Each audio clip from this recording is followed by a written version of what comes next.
welcome back to my YouTube channel. Di video kali ini sesuai thumbnail dan juga judul, kita akan ngebahas kenapa sih di Facebook Pro itu orang yang jarang upload atau uploadnya asal-asalan dimonet, sedangkan orang yang serius ngonten, bikin konten berkualitas, evaluasi berkali-kali, tapi gak dimonet-monet, seolah kayak gak dilirik gitu sama Facebook Pro. Apakah ini adalah permainan algoritma atau apakah orang-orang yang asal-asalan ini mempunyai orang dalam di Facebook Pro atau memang Facebook ini lagi nyari yang asal-asalan ya karena kan emang lagi uji coba nih. Nah, tanpa berlama-lama langsung aja kita ke pembahasannya. Sebenarnya di Facebook Pro ini apa sih yang sedang terjadi sampai hal kayak gini kok bisa-bisanya gitu. Padahal menurut logika kita, konten yang berkualitas lah, konten yang bagus lah yang seharusnya segera dimonet gitu oleh Meta supaya ya Facebook itu menjadi platform yang berkualitas juga. Nah, aku udah melakukan beberapa riset dan juga bertanya kepada dukungan yang ada di Facebook. Jadi kalian bisa tanya langsung ke Facebook nih. Nah, tapi kalau teman-teman mau tahu apa yang udah aku tanyain ke Facebook biar kalian gak nanya lagi, di sini aku bakal paparin ke kalian semuanya secara detail dan juga mudah dipahami. Nah guys, ada beberapa poin kesimpulan dari apa yang akan kita bahas kali ini. Yang pertama, algoritma Facebook Pro bukan soal serius atau asal-asalan. Jadi guys, maksudnya Facebook atau algoritma Facebook ini tuh nggak bisa baca niat konten kreator. Jadi dia tuh nggak akan tahu kita tuh lagi serius ngonten atau enggak. Yang mereka tahu atau yang sistem tahu adalah data dari performa konten-konten kita. Jika kontennya asal-asalan, tapi asal-asalan ini mengandung atau mengundang gitu ya, mengundang like, comment, share. Nah, ini akan dianggap sebagai konten yang layak untuk direkomendasikan dan dimonetisasi. Contohnya nih, konten asal-asalan tapi berkemungkinan direkomendasikan karena mengundang like, comment, dan share. Salah satunya adalah kita ngepost atau orang tua gitu ya, ngepost video anaknya yang umur 2 tahun tapi udah bisa berbicara dengan fasih. Pasti bunda-bunda yang ada di Facebook Pro ketika melihat video itu bakalan bereaksi seperti, oh anaknya pinter banget, 2 tahun udah pasti berbicaranya. Terus ada juga kan bakalan yang berkonsultasi, ih gimana nih anak aku udah 2 tahun setengah tapi kok masih belum lancar ya bicaranya dan lain-lain gitu. Jadi konten tersebut meskipun asal-asalan, sebenarnya kenapa ini bisa ditilai asal-asalan? Karena mungkin ini adalah konten seorang ibu yang sedang asal aja gitu video anaknya untuk mendokumentasikan sebagai kenang-kenangan. Nah, tapi sepele atau asal-asalan ini mengundang reaksi atau komentar, bahkan share gitu orang lain terhadap konten tersebut. Maka konten tersebut akan direkomendasikan karena memang datanya bagus, like-nya banyak, komentarnya banyak, share-nya banyak. Yang kedua, Facebook Pro lebih menyukai konten yang ringan tapi mudah dibagikan oleh para pengguna. Kreator yang serius konten biasanya panjang, detail, dan informatif. Ini tuh bagus sih sebenarnya, tapi untuk branding jangka panjang. Tapi sering kalah saing sama konten-konten receh atau lucu yang sekali lihat itu kita bawaannya mau langsung share. Pernah gak sih kalian relate gak nih sama aku nih? Kalau aku lihat video lucu, aku langsung share ke teman-teman aku biar aku gak ketawa sendirian. Ada gak sih di sini yang kayak gitu? Nah, gitu loh guys. Kadang konten yang asal itu lebih cepat viral. Nah, kalau udah viral kayak gini, pastinya udah pasti dong banyak like, banyak komen, dan banyak share. Nah, ini adalah sebuah data yang dibaca oleh sistem adalah konten yang bagus dan layak untuk disebarluaskan. Yang ketiga adalah faktor konten yang cocok dengan algoritma Facebook. Konten yang kayak gimana sih yang cocok sama algoritma Facebook? Yang pertama adalah konten yang bisa bikin penontonnya stop scrolling. Jadi ketika dia lagi scroll, tiba-tiba lihat konten kita, dia stop. Nah, konten itu.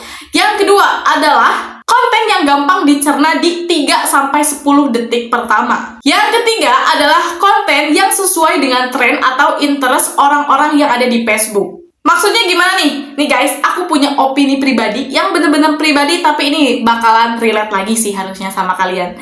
Kalian kalau misalnya lagi butuh hiburan, buka aplikasi apa sih? Kalau aku mah buka aplikasi Facebook. Kenapa? Karena ketika buka Facebook, itu FYP-nya adalah orang-orang yang emang lucu gitu. Kalau kita udah stres belajar, stres ngurusin ini itu, ya bawaannya pengen buka Facebook karena banyak hal yang lucu gitu di dalamnya. Itu artinya orang-orang Facebook itu suka hal-hal yang lucu. Tapi bukan berarti konten-konten edukasi, konten-konten memasak, dan yang lain yang nggak ada di Facebook ada. Itu ada juga yang suka. Tapi kebanyakan dan atau mayoritas lah gitu ya, orang-orang tuh buka Facebook buat apa sih? Buat hiburan tahu. Karena kalau teman-teman pilih tema konten edukasi yang mendalam banget gitu ya, pasti bukanya aplikasi apa? Aplikasi YouTube dong. Makanya sekarang teman-teman lagi nontonin saya gitu ya. Karena teman-teman emang lagi butuh edukasi yang benar-benar rinci gitu. Andaikan nih video ini diposting di Facebook, laku nggak? Nggak dong sayang. Kenapa? Karena ya mereka itu buka Facebook emang buat hiburan. Karena kalau dalam otak mereka mau belajar, kayaknya menurut aku mereka itu bukannya akan buka YouTube. Terus kalau kita mau cari yang viral apa aja sih hari ini gitu, bukannya aplikasi apa? Twitter. Kenapa? Karena Twitter itu emang biasanya yang trending-trending, yang berita-berita terbaru itu muncul di FYP. Jadi ini mah opini aku ya. Jadi teman-teman boleh juga nggak sependapat, itu nggak apa-apa. Ini mah opini pribadi aku. Menurut aku setiap aplikasi itu punya karakter yang menonjol gitu di setiap tema-temanya. Kenapa? Karena kalau aku mau nyari konten edukasi nih di Facebook, itu nggak ada yang nemu. Ada sih kalau dicari ada. Cuman kalau secara di beranda gitu, itu tuh nggak pernah lewat di FYP aku. Itu artinya algoritmanya lebih merekomendasikan konten-konten yang lucu meskipun receh, ya nggak sih? Buat teman-teman yang sependapat sama opini aku, boleh komen di bawah ya. Dan yang nggak sependapat juga boleh komen di bawah. Karena yang namanya pendapat itu pasti berbeda-beda. Jadi kita yakini apa yang kita ingin yakini saja. Yang keempat alias yang terakhir, ini adalah kenapa konten serius malah kalah. Hal ini bisa banget terjadi di Facebook Pro karena ya seperti yang udah aku jelasin tadi, kalau konten-konten yang serius itu emang biasanya tuh detail, terus kita tuh harus fokus. Sedangkan orang-orang yang ada di Facebook itu lebih suka hal-hal yang ringan, receh, mudah dicerna. Gini nih, teman-teman misalnya mau menjelaskan tentang kenapa sih Pak Soeharto, presiden kedua kita gitu, nggak menjadi pahlawan Indonesia.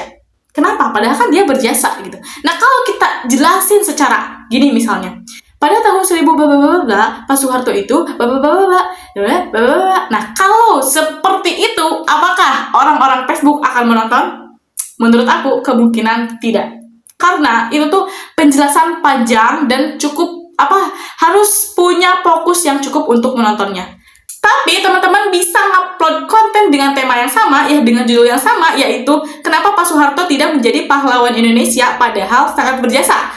Tapi dikemas dengan cara yang berbeda. Kalau di Facebook, caranya gimana nih? Caranya coba kemas pakai drama gitu. Kalian tahu nggak sih, ada konten kreator di TikTok sih kalau ini, dia itu suka mengedukasi tentang perbisnisan gitu, tapi dengan cara drama gitu. Jadi dikemasnya secara drama, nggak secara langsung gamblang.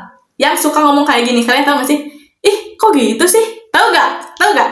Nah, jadi teman-teman bisa banget nih kalau mau konten yang serius edukasi, tapi dikemasnya secara seperti itu adalah ide yang bagus sih menurut aku mah, boleh dicoba tuh.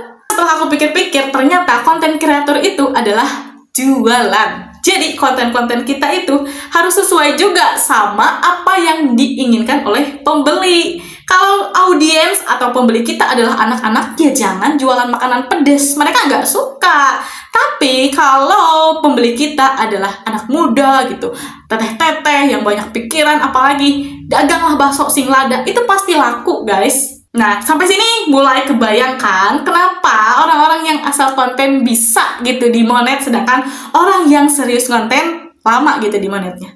Tapi guys, ini ada yang perlu digarisbawahi, yaitu adalah orang yang berkonten serius, meskipun dia agak lama di monetisasinya, dia itu punya personal branding yang sangat kuat, dan personal branding ini akan bertahan dengan jangka waktu yang panjang. Kalau kita posting video sejarah seperti ini ya dengan cara yang serius, di Facebook juga bisa, dan itu juga bakalan membangun personal branding. Tapi emang agak lama karena kita itu harus menemukan orang-orang yang emang suka gitu sama sejarah misalnya ya.